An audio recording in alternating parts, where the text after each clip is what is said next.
Hey everybody, welcome to this episode of Canines Talking Sense. And where am I looking? Is that where you're looking right there? And on this episode, I actually get to sit down with somebody who I've known throughout the years of my career, and I wanted to share a story. But before that, everybody, welcome Dr. Stuart Hilliard. Thank you for coming on. I'm pleased to be here. So, funny story. I wanted to start off with this. So, as you know, I was in the Air Force. And back in 1997, I was at Ramstein Air Force Base, and I had a Malinois that would not out. Not for the life of him, which is why they gave him to me. I found a book called Schutzhund, written by you. Yeah. Well, me and Sue Barwick. Okay, yes, that's right. Yep. And there was an illustration in there of, instead of a correction and pulling back on the collar, the illustration was pull into the sleeve. That was state of the art right then. That was sophisticated. Don't pull the pinch collar away. Yes. Pull it towards. That was some sophisticated behavioral technology there. And you even had like a hand-drawn illustration of this. I did the illustration. There you go. Yeah. I kind of recognized it when I saw the dogs. You're showing the different behavioral fear and aggression and all that stuff. But so I saw that and I read the book cover to cover. And I was like, okay. And they stuck me out on an ammo dump. So it was just me and the dog by ourselves. And this dog would out, if he did out, run around behind you and guard you. So I was like, okay, so what I'm going to do is I'm going to stake the dog out on a harness and do the bites myself. Give him a bite, pull it to the collar just enough. He let go. Took me maybe 4 or 5 days at work to get to this point. And then I asked somebody, hey, one of the other handlers came to relieve me one night. Will you take some bites from me and my dog? And he was like, oh, I don't want to take a bite off, Kay. That dog's an asshole. He'll turn around, he's gonna bite me in the ass. I know what's gonna happen even if he lets go. I'm like, I've been working on it. I've done some things. I wanna try this. All right, fine. So I said, I'll back time, but I'll stand next to him so he can't go around behind you. So he felt more comfortable. We do that. Takes a bite. I give him the out command. Pops right off. Sits there, and the guy puts the arm down, and since he puts it like in disbelief, Kay goes right after him again because of the movement of that. But your book at that time made a huge impact on a dog that would not out for all the other trainers that were there. And it inspired me at that time to get into learning way more about it, which then led me down the road to the CTS stuff that you did. So those who don't know, CTS was Canine Training Systems, was the old VHS tapes that we could buy off of Ray Allen back in the day. Yeah, Sue Barwick started that company in about like 85 or 86 with her inheritance. Like one of her parents had died and left her some money, and she thought, and Sue was a very, like, she wanted to do stuff in life. Like, she wasn't just content to take the money and, invest it someplace. She wanted to start a business. She decided that the business she wanted to start was, dog training media, sort of back before there was media, and asked me to write for her. And that's kind of how I got started. Yeah, it was. So I'm going to, from the side here, do a little bit of history of you, because I know you don't like to go through your history or talk much about it. I'll give you the history myself. Okay, perfect. Then the one video the very first video I saw, this is where I could have you launch off from, was you were in, I believe it was France, where you got a bite suit that was custom made for you. Yeah. By was it Jean? I got a suit from Jean-François Gailey. That was my first suit, which was a disaster. Okay. The funny story I tell about that. And then I got my more or less second suit from Moreau. Yes. Jean-Michel Moreau. Yes. Yeah. And that thing was barely a suit. I mean, today ring trial suits are even a little thicker than what you were wearing back in those days. It was a really, that suit I got from Moreau was a design that you never see now, but it was a kind of an interior suit, exterior suit design, and the interior suit was built out of foam. And it was actually quite a robust suit, and you could take a heavy bite on it. And one of the cool things about it was the inner suit had pockets in it. And the trick that Moreau showed me is you take cardboard Okay. And you'd insert sheets of cardboard, just one sheet of cardboard in the pocket over the arm or whatever. And it was amazingly protective. And then you would throw that, after one session, one night at work, you would throw that cardboard out and put new stuff in.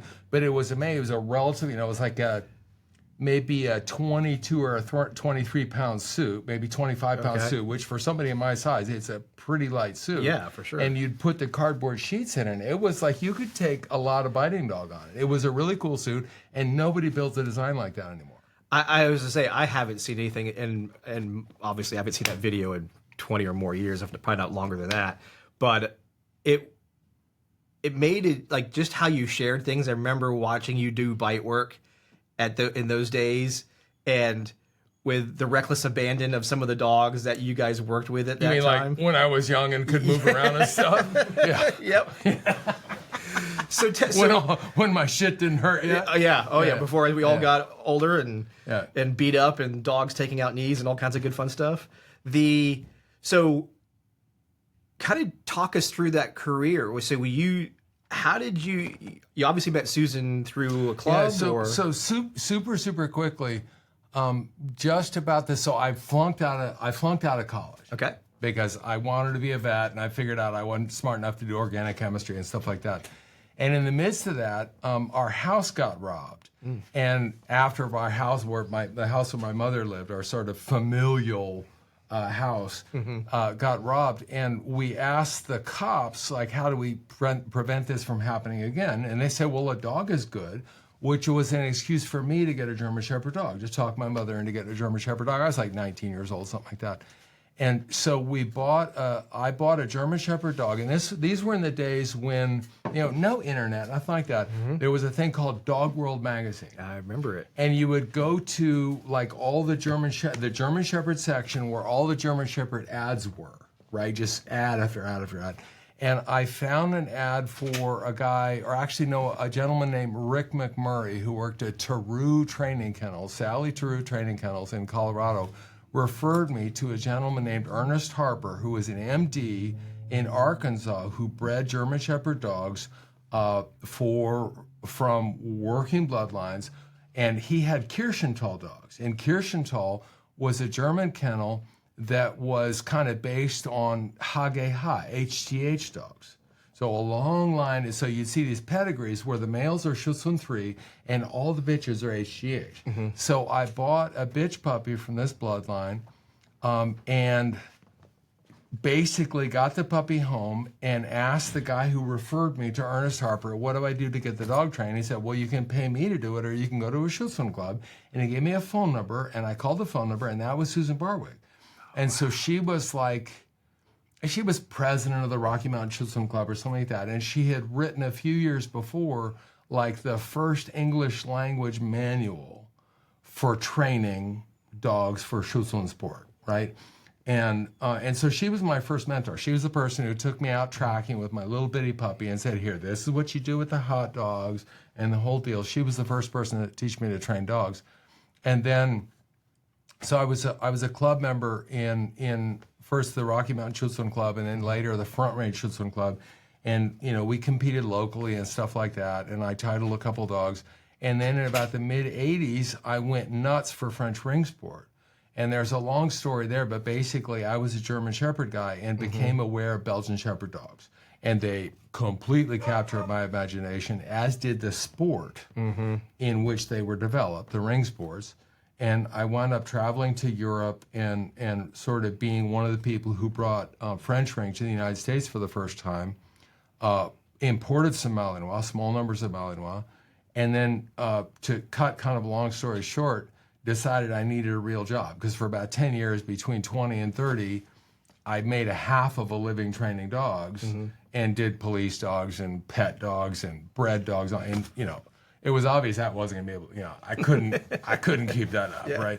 So I figured I needed a real job, and I went to grad school at the University of Texas and got a degree in psychology, got out with a PhD in psychology, and then had a couple of options and wound up being hired by the Air Force to work at Lackland Air Force Base, which is where I work now. But in the meantime, in the mid-'80s, Sue started Canine Training Systems, And I was one of the only people she knew that could write, because I'd been writing like training articles for whatever, and I was 20-something years old, and I thought I knew a lot, and it just had to be expressed, and so she hired me to write the scripts for training videos. And then I wound up directing training videos, which is funny because that's an art, and I had no training for the art, right? But we did a lot of fun things together. We did a series of videotapes about training biting dogs and sort of the ethology of biting dogs, like aggression versus predatory behavior. We did what I think is kind of a cool video still about using bite suits. And then I wound up working for other dog training sort of gurus, isn't a great expression, but gurus. So I wrote Godfrey Dildei videos that he did for Canine Training Systems, and on and on. And we eventually did an Ivan Balabanov project. And so I got to meet a lot of important dog trainers and got paid to sit down with them and unpack their ideas about dog training and their methods, which was an enormous privilege.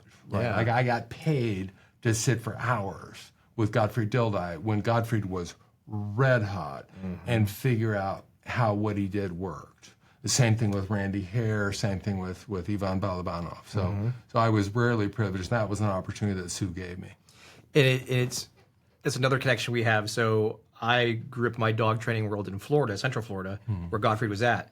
Yeah. And my mentor was Bob Gayy.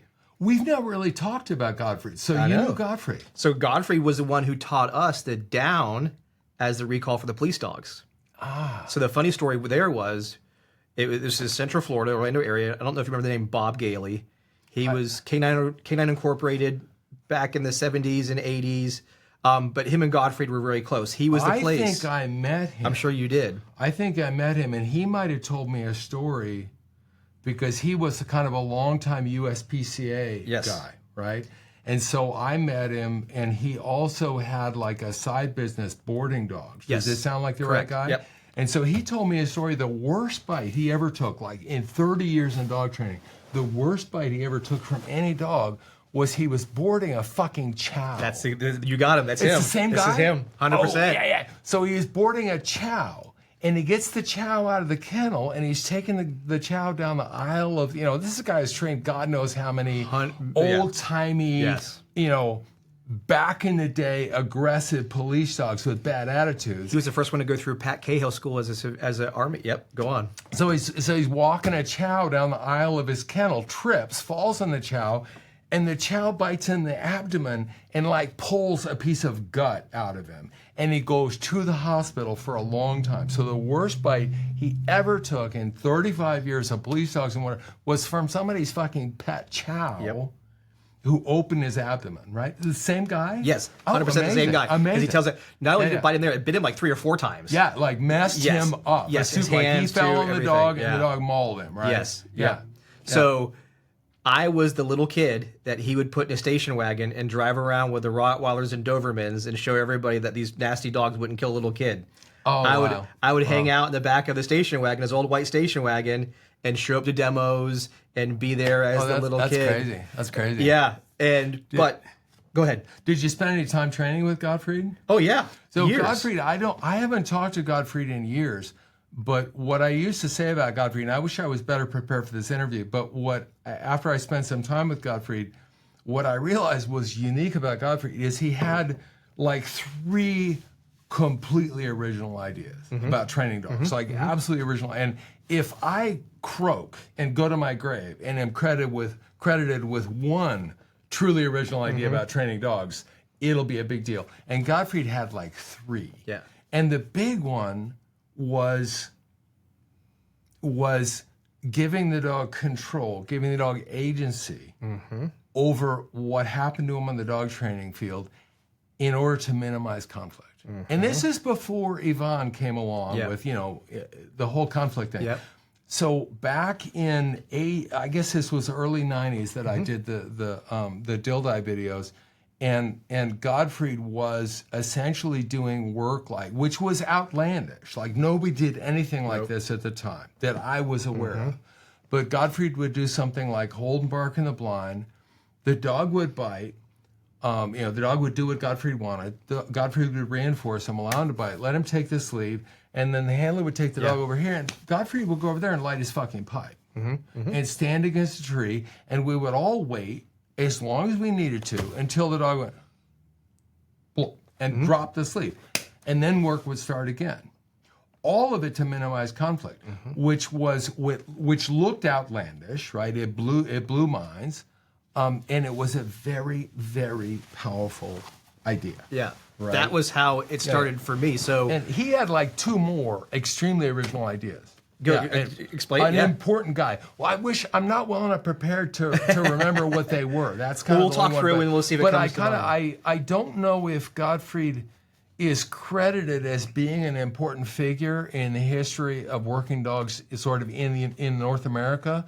But I think he should be. For sure. Now, he's pre-marker, right? He wasn't using markers, but he hit on the second most important idea, which is let's not fight with our dog, because when we do, we put him in a place in his head where he cannot absorb the learning as well, right? It's just one of the first guys I ever talked to who said, I'm not going to use conflicted mood as a source of power. I'm going to avoid conflicted mood so my dog is at his best. As I think one of the first people that I was around that had this point of view. And I think it now prevails, right? Like most of the technicians that I respect approach dogs this way. Godfrey was the first one that articulated this idea to me. It was so I learned, so it started for me, Bob was doing a lot of work with Godfrey, because they were all competing in Schutzhund as well as doing the police dog stuff. And Godfrey would come out, usually every Thursday night, to our police canine night of training. And the guys who I was learning from, I'm an 18, 19-year-old pup at the time, you know, out there, and they made me sit through an entire police class. And it's before you enlisted in the Air Force. Before I went in the Air Force. So you were a dog guy before you got in the Air Force. I didn't realize that. I didn't realize that. So as a little 2-year-old kid, all the way up to 12 years old, Bob was my neighbor. So the K9 Orlando was the house next to me, and I was right here. And there was these huge Dobermans, Rotties, Cato, Ada, Rowdy was the Doberman, Kino, Basso, the German Shepherds, and all that separated my backyard to his backyard was a 4-foot chain link fence. And I was scared shitless at my first few years of life of these really tough, loud barking dogs. Something happened to me. I became completely enamored by them and would hang out at the fence and try to make friends with the dogs. And I had just read the book Where the Red Fern Grows. Now I'm in elementary school more. And then I was like, I really want to make friends with these dogs. And I would go over there and kind of hang out with them. And I think it was even Old Yeller was the other one. And I wanted to be the kid who I could take the dog and go for a walk around the neighborhood. Did you ever read any of the books by Jim Kelgard, spelled KJELGAARD? He wrote Big Red. He wrote these kind of romantic children's books about like Irish setters and stuff like that. That's the kind of stuff I was reading. Yes. Yeah. So had profound impact on me. And the dogs, for whatever reason, I guess just being the kid or me not being afraid, started being really friendly with me. So I would sneak into their backyard, take Basso out and walk, because he's like the friendliest one I could grab, and he was usually the one loose. And I would take him around the neighborhood and be like, look at all the kids, and be like, yeah, this is my dog, and I'm walking around with him. Completely reckless. This is like, I don't know, 83, 84, 85, somewhere around there, and I'm just walking this big old, not really a police dog, but like a home protection dog around. And Bob, I guess, saw that, and he used to tell the stories like, I'd come home from work, because Bob was also Reserve Orange County deputy canine handler in the Orlando area at the time. But I'd be in his driveway, my big wheel, like waiting for him. And he'd be like, there's Cameron in his big wheel, waiting in my driveway. Mr. Gailey, can I play with your dogs? And finally, when I was old enough, he just started taking me places. And that was what I grew up with. Then he divorces his wife, moves away. I don't see him from like 12 years old. Then I'm 18, and I hop in a car. I'm in my college classes at night, and I have a bunch of deputies in my class, and they're like, oh, you got to come out and ride with us. So I hop in my car, Go to the sheriff's office to fill out the ride-along form. As I'm leaving there, I see the canine guys training on the field, so I just pull over and I'm just enamored and watching. And of course, when that happens, cops are like, "What the hell is this kid doing? Can we help you?" "Oh yeah, my neighbor Bob Gayy, train police dogs." "Bob's right over there." "Tell him Cameron's over here."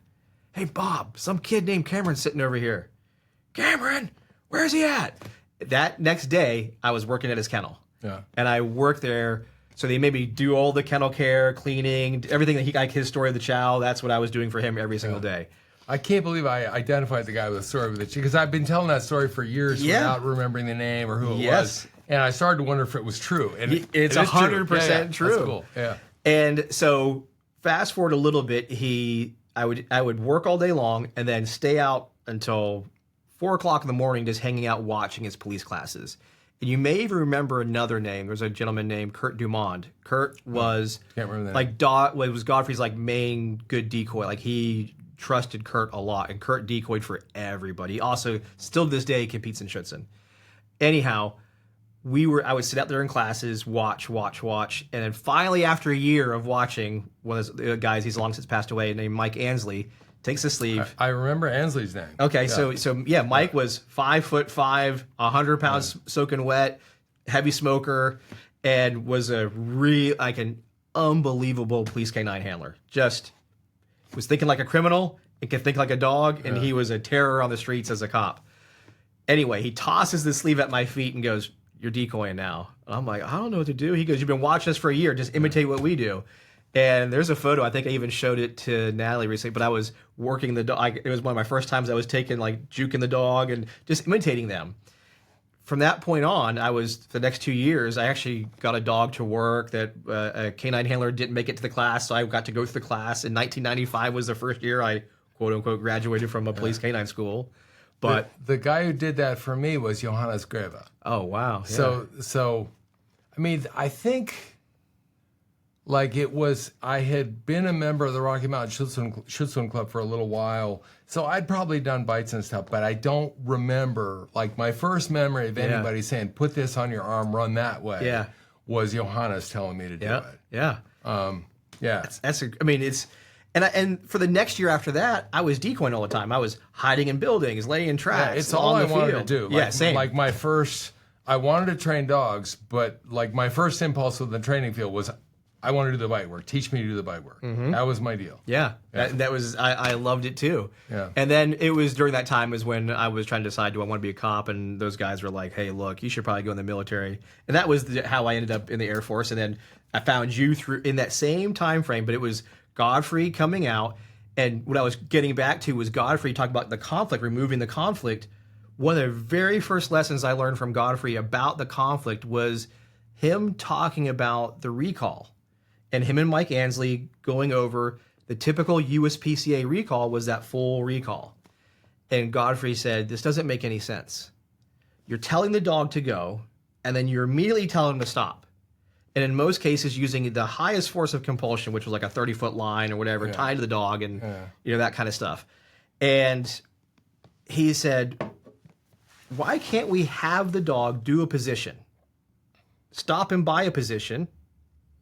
Maybe bring the decoy in, maybe bring him back to you, but we can have a couple options of what to do. Maybe bring the handler up to the dog, and but at least there's a couple options now. But then he goes, then it's clear." And they were scouring through the USPCA book, and it never see if that was legal. And there was no rule that said you couldn't do it. It just said recall. It didn't say how. Now they knew when they were reading the rules, if I remember the story right, they were going to take a hit for an extra command because of plots and then here. Yeah. And they were like, "I'm good with that," because Godfrey with Mike Ansley and Bob training would get those dogs to slide to when they would yell plots, and it was impressive. So they went to Washington D.C. I want to say it was 1993. It was like my first year after I graduated, and they scored the city of Sanford back then was way small. Ended up becoming winning or getting really high. I don't know their placement, but I think they won major divisions within. I didn't know that Godfrey was involved with police dogs. Oh yes, my only in that little local area. He was with really helpful. Competitive sport dogs. He would always go over there, and his decoy Kurt ended up becoming a deputy for Lake County, where Godfrey lived, Yeah. and then became a canine handler within a year or two of being a deputy there. But yeah, he would come out, kind of toss around some ideas, go over some things that he would, and they would, Mike and Bob would always, hey, Godfrey, you got some time? Can you come over and train with us? Godfrey was a funny guy. Like his seminars, his instructional events were very slow moving because Godfrey was a very, very deliberate person. Right? I was going to say deliberate's a great slow word. moving, slow walking, slow talking. Didn't say anything before he was ready to say it.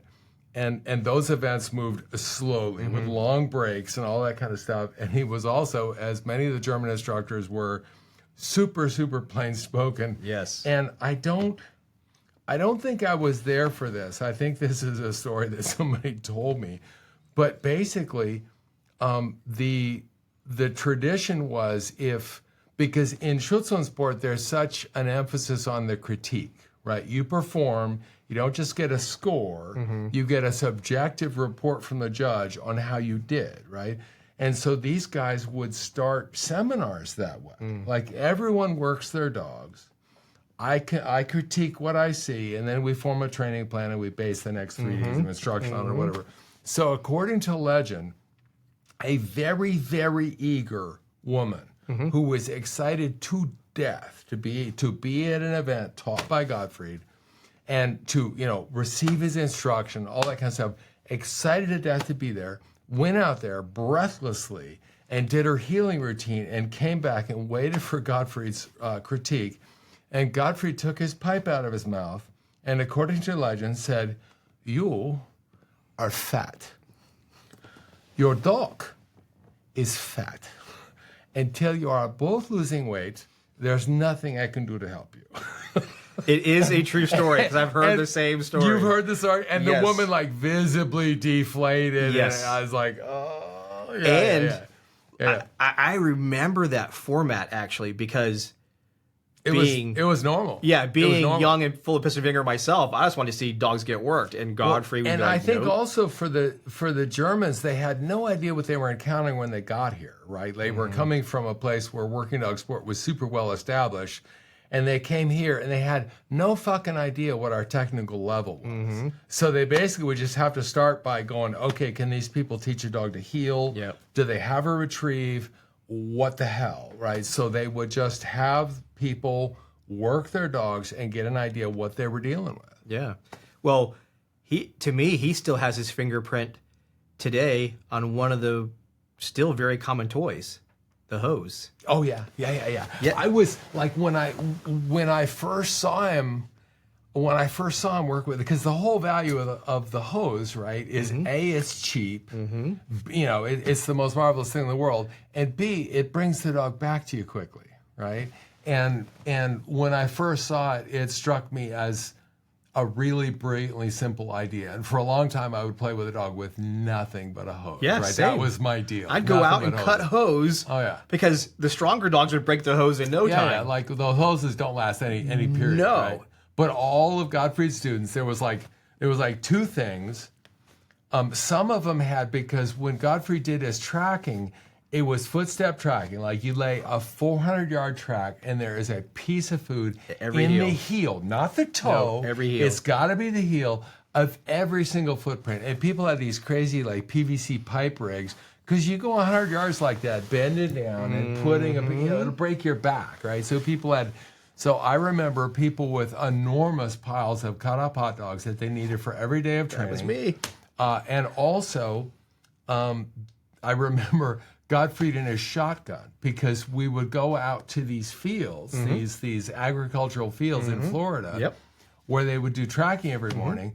And if you throw a hot dog out there, the seagulls come from nowhere, right? They're just like, the sky is clear, you start putting hot dog, you bait a 400-yard track with hot dogs, and the seabirds come from nowhere. And so what Godfrey would do is like ritualistically off one seagull, throw the thing out in the middle of the field, and all the other seagulls would stay away so that you could do all your tracking, right? But the two things I remember is the enormous pile of hot dogs you had to cut up to train, because also, if you recall, Godfrey's obedience was the height of luring. Yes. Like you would do an entire obedience routine lured with hot dogs, like the whole tostada. So the dog's eating like a pound of hot dogs in the course of the whole routine. That was the basis. And then from there you would do whatever the hell Godfrey did to get rid of the hot dogs. So, there were two features of Godfrey training. One of them was the enormous pile of hot dogs you needed for every day of training. And then the second was the hoses. Yes. Like you needed two hoses on you at all times.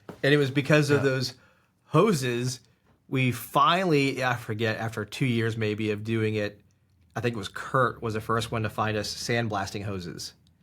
And he brought us some sandblasting hoses from some place in the county there.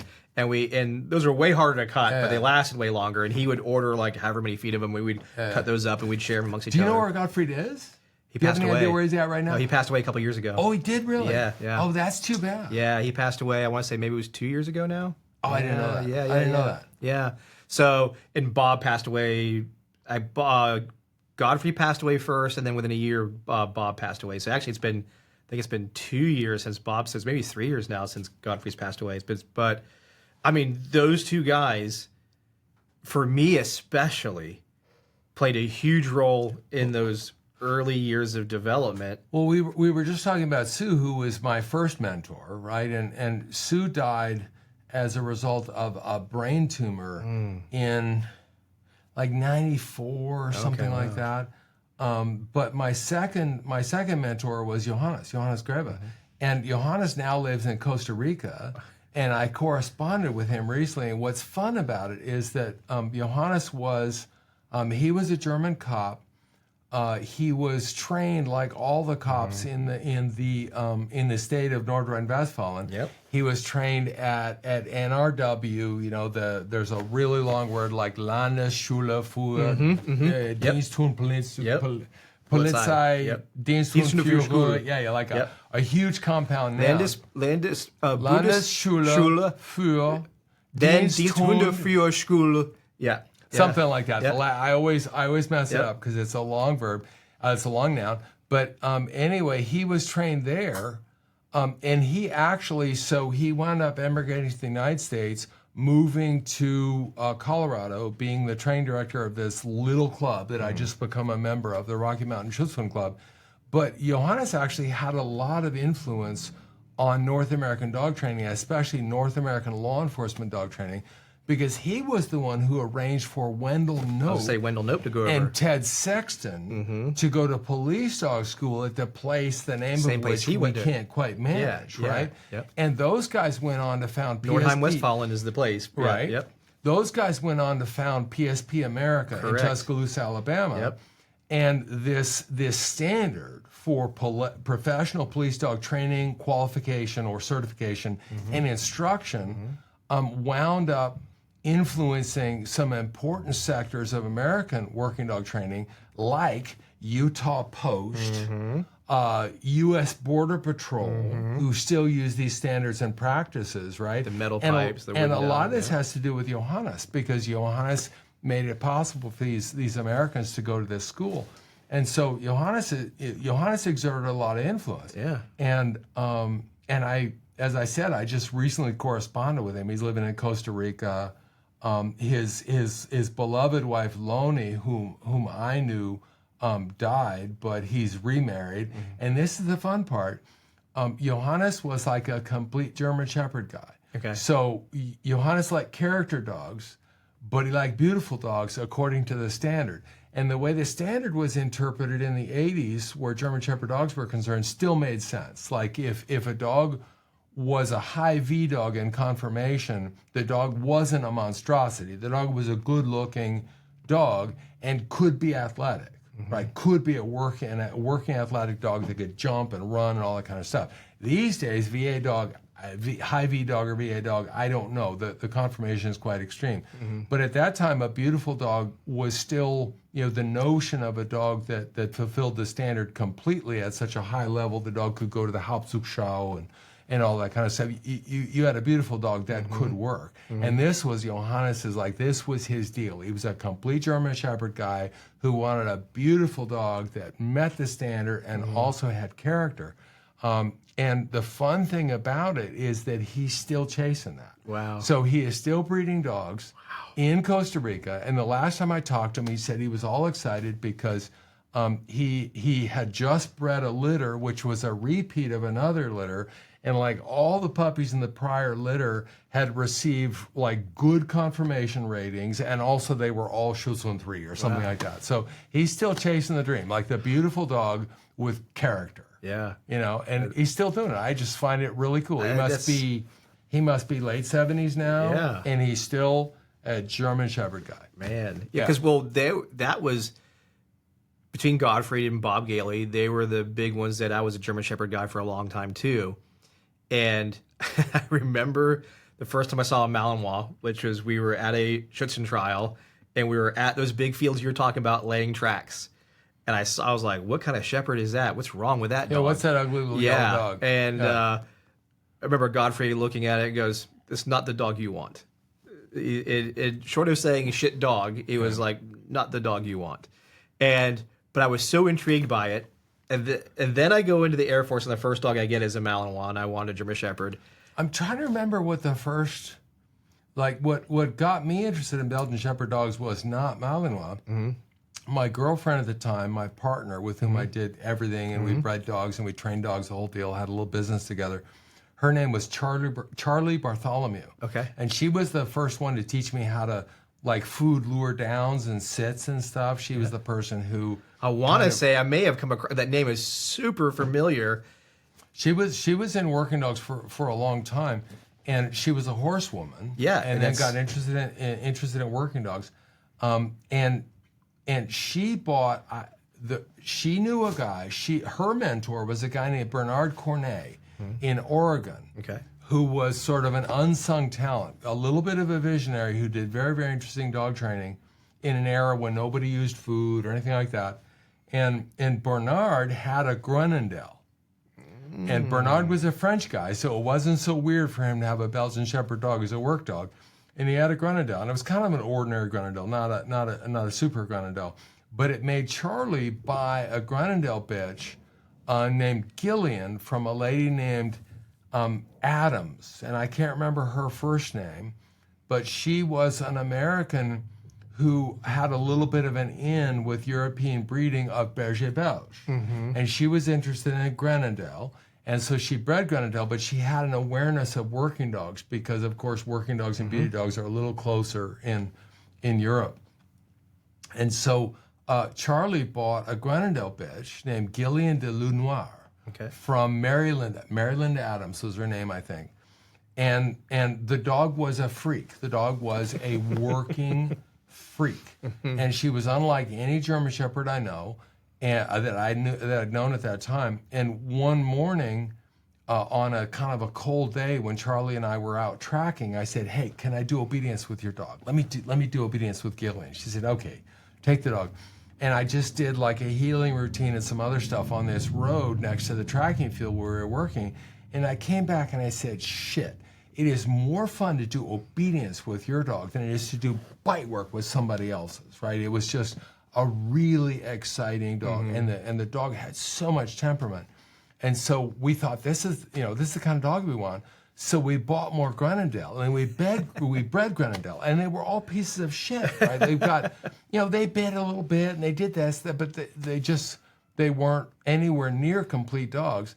And at one point, we were talking to Mary Lou, I can't remember her name. Her name was Adams, and she said, "Oh, if that's the kind of dog you like, what you want is Malinois." Because, Gillian, she's just a long-coated black Malinois. That's what she is. You want to look at Malinois. And I can't remember what the first one I saw. The first one I saw might have been in Europe when I traveled to Europe. I can't even remember the first one I saw. I remember you've been kind of credited for bringing one of the first Malinois over here. Not really. I know you Kenny Mathias had already imported a bunch of dogs before I did. And I imported only 6 or 8 dogs. Mm-hmm. But one of the dogs that I imported was a dog called Freddie. It was just kind of an obscure dog that I bought at a KPV club.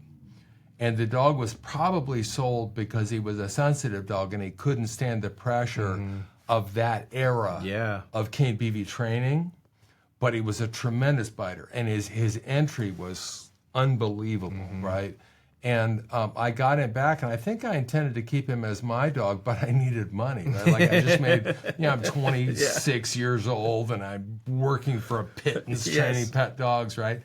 And I got back from an expensive trip to Europe, and I had this dog, and a friend of mine named Ann Putenat basically offered me money for him. I was like, and I sold him, like, at the time, it was like $1,500, like a reasonably good price for a dog. Because I bought him for like $400. Right? You could buy a dog at a KPV club for $400 cash, right? Yeah. And this includes the amount of money that you pay the guy who took you to the club and is your middleman, right? So I bought Freddie for $400 or $500 and sold him to Ann.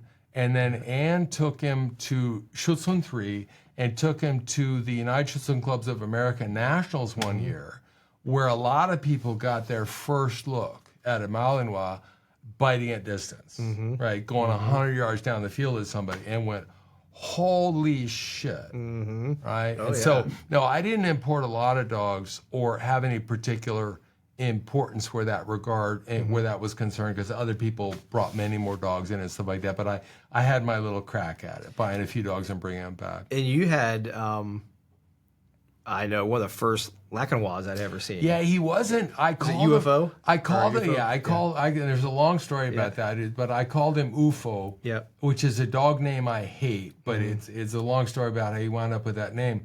But Peter Engel is a German guy who had much to do with the establishment of the Malinois in Germany, and the establishment of the Deutsche Malinois Club, right? Good old DMC. And I met him during early travels in Europe, and I bought at the same time, same trip I bought Freddie, I bought a big, deep red, rough-coated dog. So it's a crossbred Malinois with a rough coat. So he looked kind of like an Airedale with erect ears and all that kind of stuff. And I referred to him as a Malinois, but Engel told me no, it's a Bouvier Malinois cross. Right? Wow, okay. And he had big feet and stuff. So he was a Bouvier cross. Because that thing was a beast. It was a nice dog. Watching that dog, I remember the videos of that dog. Yeah, he was a good biting dog. It was a dog with a strong character. Yeah. And it's funny, another parallel was, you mentioned a couple of things. So, like Wendell Knope and those going over to Nordheim-Westfalen in 1999, I was the first American to go through the Diensthundeführerschule in Eckenbach. Because, where I was at, where Ramstein was at. What state is that? It's in,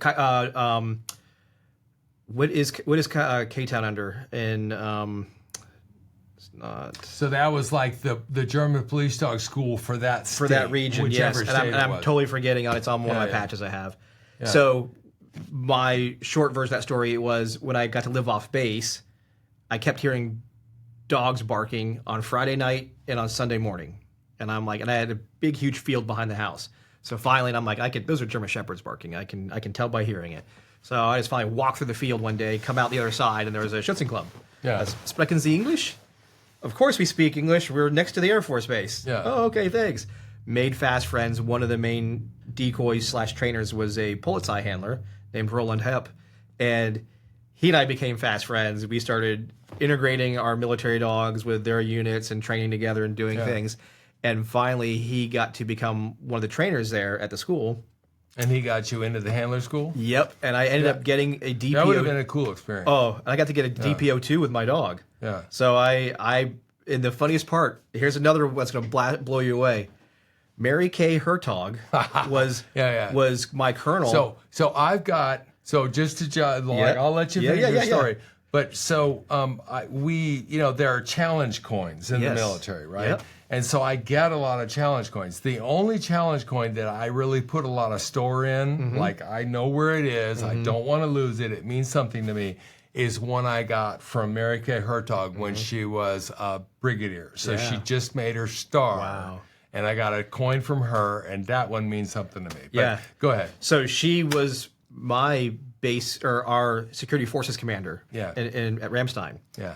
And without me knowing, I would always train. So the canine guys, the trainers I had turned our canine field into a bocce ball field. So we were never training there because we didn't want to ruin their bocce ball area. So I would always go down the road and train in an open field, which I didn't know her office was adjacent to.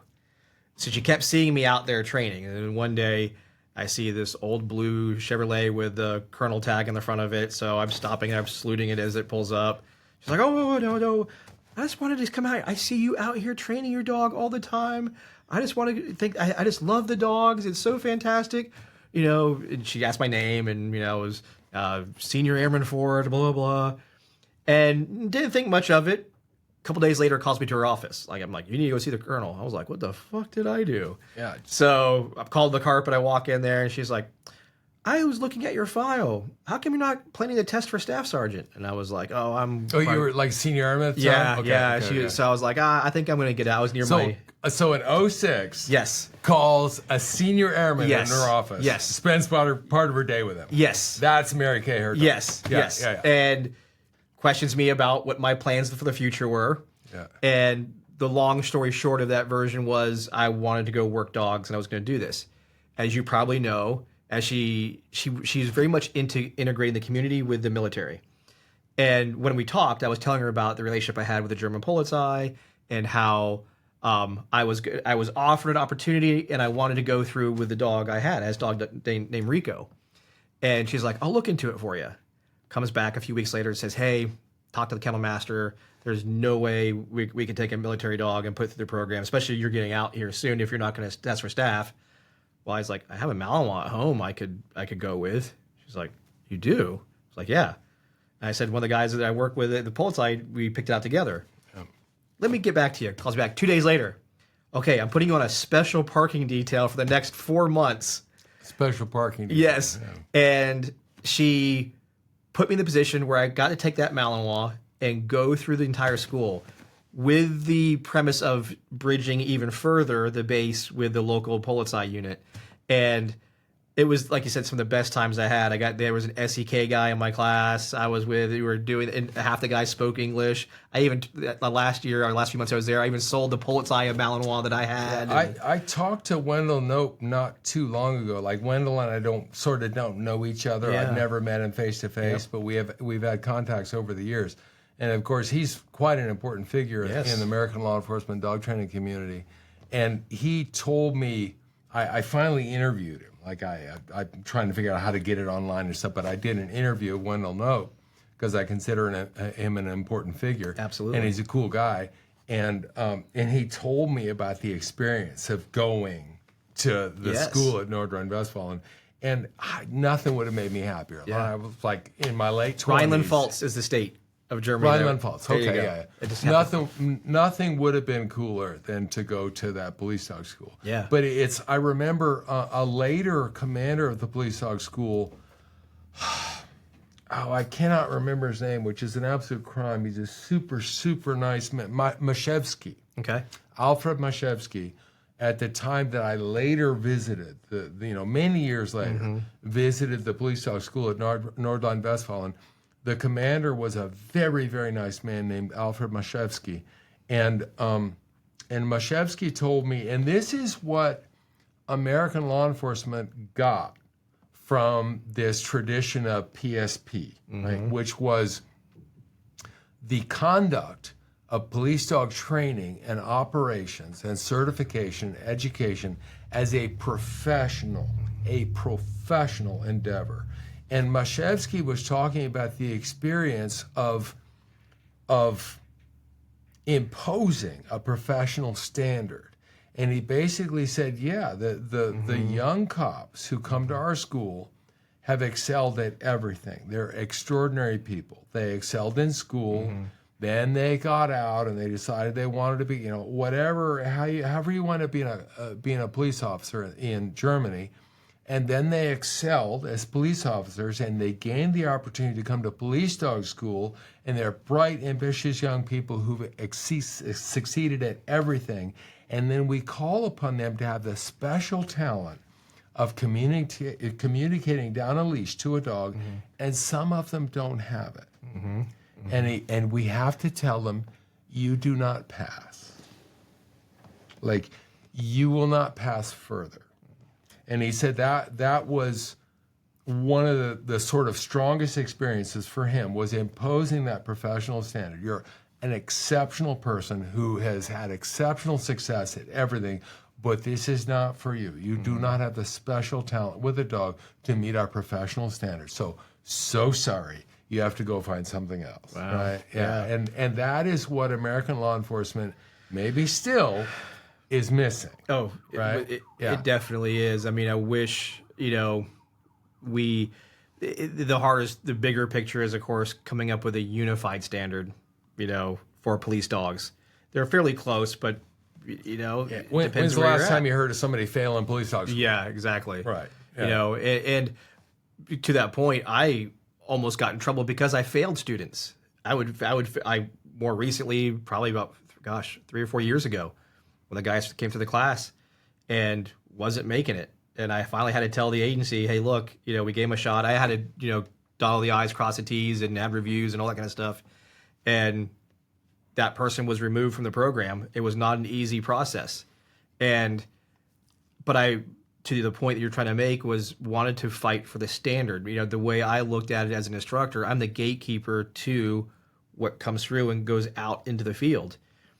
And it's a duty and a responsibility to make sure we have the best. It's larger than yourself. Yes. Right. It's larger than a student. It's larger than yourself. And I want the best. It is, in effect, upholding the law. Yeah. I want what the community that deserves, that we're protecting and serving. So whether it's a dog or the person, we have to have a standard to hold up to. And if one or the other doesn't make it, it's not a personal. That was the thing I even told them too. It's hard enough to fail the dog. Yes. Right? It's hard enough to go, sorry, dude. I know you want to go on the street, but you need a different dog. Come back with a different dog. Yeah. That's hard enough. Yes. But to look at the guy and say, you do not have the aptitude, that is extremely hard. And it's kind of what I said. I was like, this is the guy I want doing my traffic homicide cases. He's very detail oriented, but his world is black and white. He needs very clear instruction. His biggest struggle was adapting to the gray area of the dog. Being told one day do this and the next day do that because we're seeing something in the dog, and that was extremely difficult for him. And that was what I was trying to illustrate to him personally, like, hey, and I could tell his frustration was he couldn't conceptualize things that went into a gray area. Like, he had to adapt, and that just wasn't his style. Yeah. And it wasn't a personal thing. It's just his learning style and how he took things in. And in this reference, I should mention one more name, which is Matt Devaney at Border Patrol. Yep. Mm-hmm. So Matt Devaney is somebody I've also become privileged to know. I was privileged to come to know recently. Same. And Matt didn't go to the school at Nordrhein-Westfalen, but he worked for Ted Sexton and Wendell Knope at PSP America. And Pam Rogers, right? Pam Rogers, he's all part of that whole group. And Pam is so I don't think I've ever met Pam face to face, right? But she's a player in this whole thing, and I've heard her name so many times over the year. But Matt Devaney then, after working at PSP America in Tuscaloosa, at some point got a job at Border Patrol, and he is still there, right? And so he was instrumental in organizing Border Patrol's canine program along the principles of PSP. Polizei, Schutzhund, Prüfung. Another guy in this realm is Kevin Sheldon. Oh, yes. Who was at the Bernalillo Sheriff's Department and has had extensive collaborations with German law enforcement and is thoroughly steeped in the whole PSP, the principles, the practices, the standards, etc., and is one of the most solid professionals in law enforcement canines that I know. The first time I met him was in 1999's Bundesliga. I was there. He was actually competing as one of the Americans in the American team. Yeah. I was blocking an aisleway for Ed Frawley to film. Kevin's a guy who works his dog on the street, takes him to trial, and competes, and also judges. Yes. Like, Kevin does the whole thing. Yes. Yeah. And it was the first time I had seen your name outside the book. We were all part of that. Remember the Yahoo group called the Malinois Handler? No. Oh, okay. So it was like a thread thing, and it was like all the thread things. Yeah. And your name would come up, and Kevin was one of the ones that was on there. It was a number: Ed Frawley, Darn Yarnell, Ivan. That's how Ivan and I I've came never to- met Don. Yeah. Oh, you never. Yeah. Yeah. So all of us. You know the other person. Have you ever met Dave Reaver? Have you ever met Reaver? Oh yeah. I have never met Reaver. Oh, wow. So back when I was a kid, Reaver was an established name, right?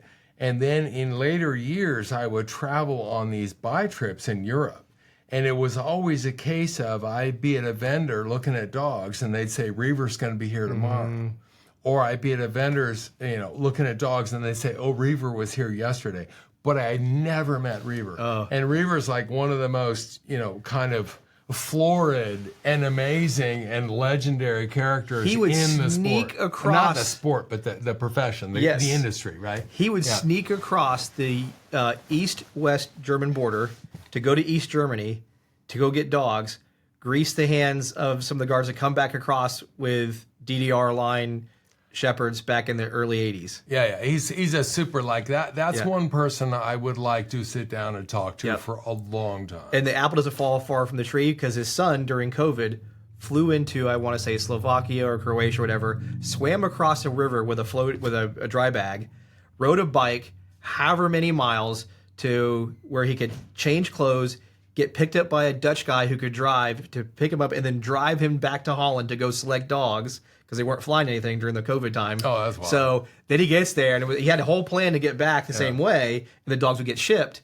But there was some real wealthy person there, I believe, and if the story's correct, he ended up getting on a private plane with them back but just like father, like son, would do whatever it took to go get. Never met either one of them Yeah. to my sorrow.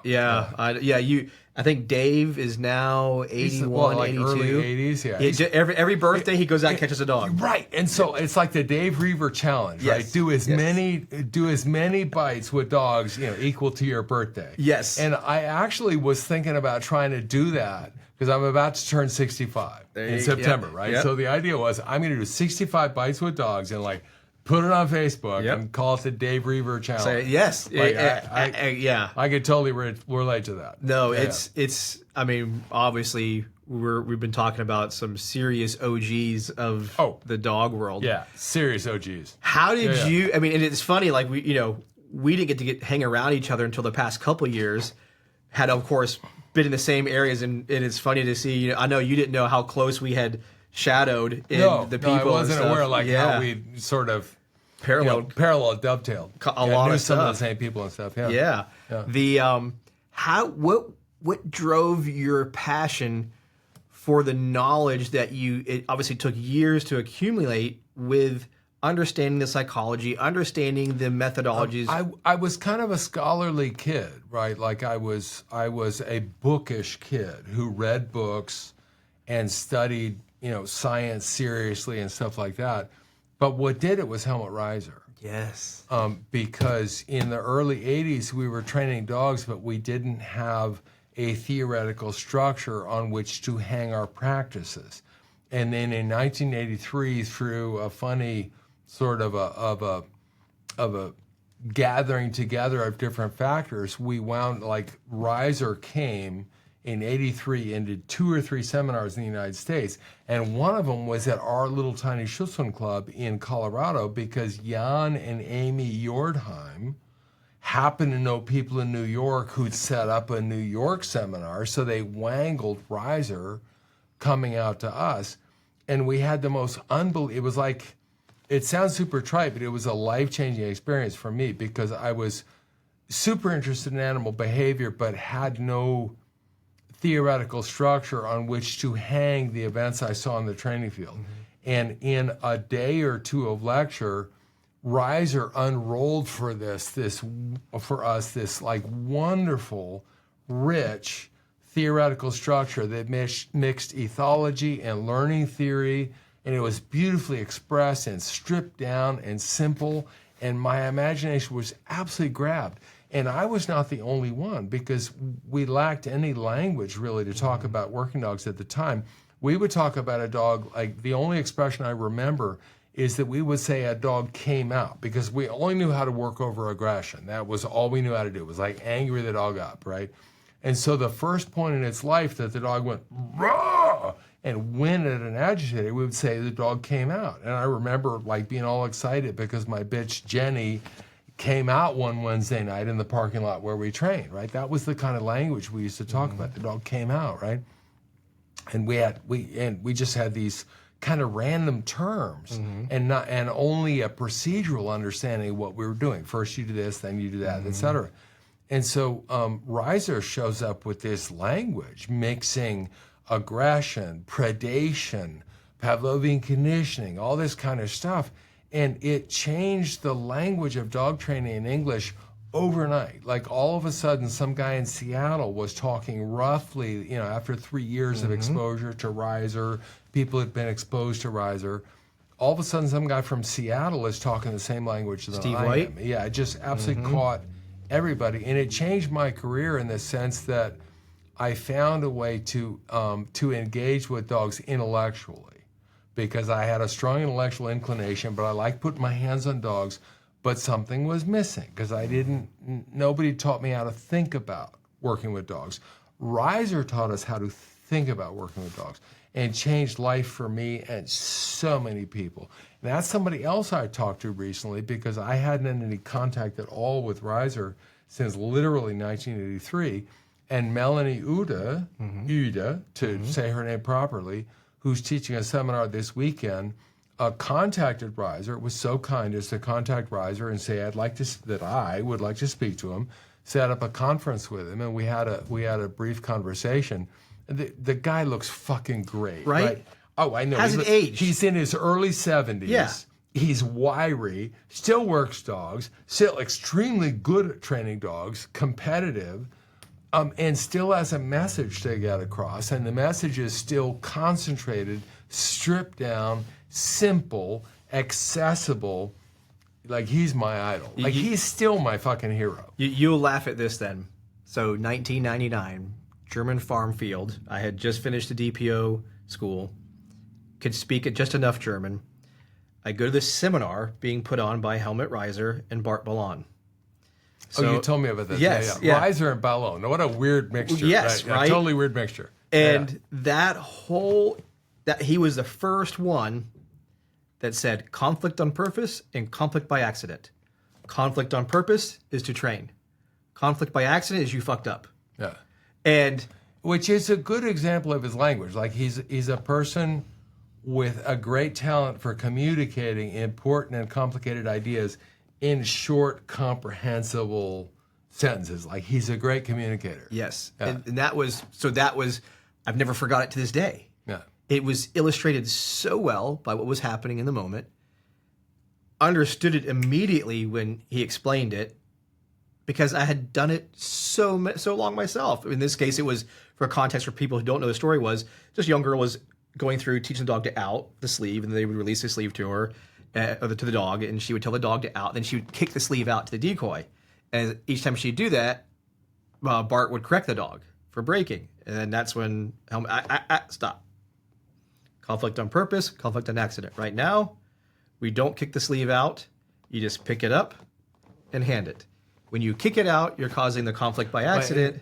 And I can't think of anything, any more of a weird sort of cross-cultural encounter, right? Than Riser from a German dog sport background with a heavy kind of, ethological emphasis, and Ballon from a Belgian ring background and a heavy operant emphasis. Like that, I would have liked to have been a fly on the wall for that shit. And it was really early in Bart's career, because I had been traveling to Belgium and I was going to the MVBK clubs, and there was a guy named, I don't know if you know the name, Germain Pauls. Yeah. Actually, I met Germain. Yeah. When he was the secretary for NVBK, and it was kind of funny because I was very interested in pedigrees, and I was very interested in the non-FCI dogs, like the NVBK dogs. So, wow, this guy's the secretary of the NVBK.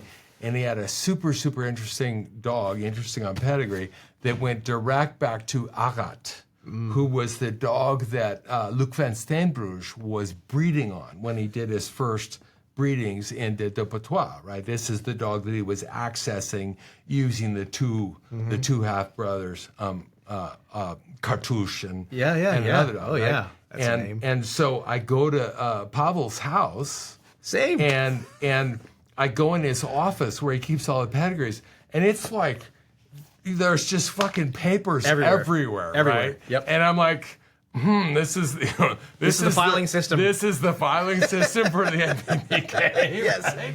Yeah. But no, I remember Pavel's very well. He gave me my first blueberry beer that was over there in Belgium.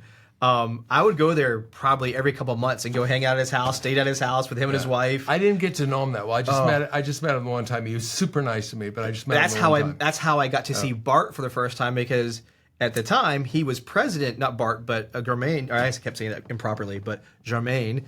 I can't. Silent G. I can't remember how the name is actually. But he would take me to the clubs. But he was judge. I mean, he explained to me like all of how MVBK worked. Bring me there, and Bart was just one of those trainers who was out there, and I think Bart had been performing really well in the trials at the time or whatever.